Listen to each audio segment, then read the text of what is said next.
ராஜபக்சர்களின் மற்றுமொரு மோசடி குறித்த தகவல்கள் விரைவில் அம்பலப்படுத்தப்பட உள்ளதாக ஜனாதிபதி அனுரகுமார் திசாநாயக்க தெரிவித்துள்ளார். அறக்கலைய போராட்டத்தின் போது தீக்கிரையான வீடொன்றுக்காக ராஜபக்சர்களில் ஒருவர் மோசடியான முறையில் நட்டஈடு பெற்றுக் கொண்டுள்ளதாக அவர் குற்றம் சுமத்தியுள்ளார். ராஜபக்ச குடும்பத்தினர் நட்டஈடு பெற்றுக் கொண்ட போதிலும் உண்மையின் வீட்டின் உரிமையாளர் அல்ல என அவர் தெரிவித்துள்ளார்.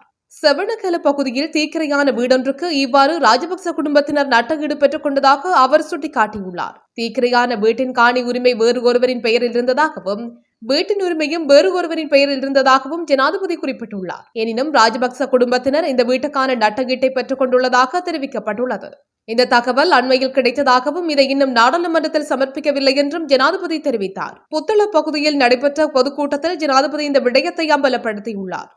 ராஜபக்ச குடும்பத்தினர் என ஜனாதிபதி குறிப்பிட்ட போதிலும் யார் இவ்வாறு மோசடி நட்டஈடு பெற்றுக் கொண்ட ராஜபக்ச குடும்ப உறுப்பினர் என்பது பற்றிய விவரங்களை ஜனாதிபதி வெளியிடவில்லை என்பது குறிப்பிடத்தக்கது.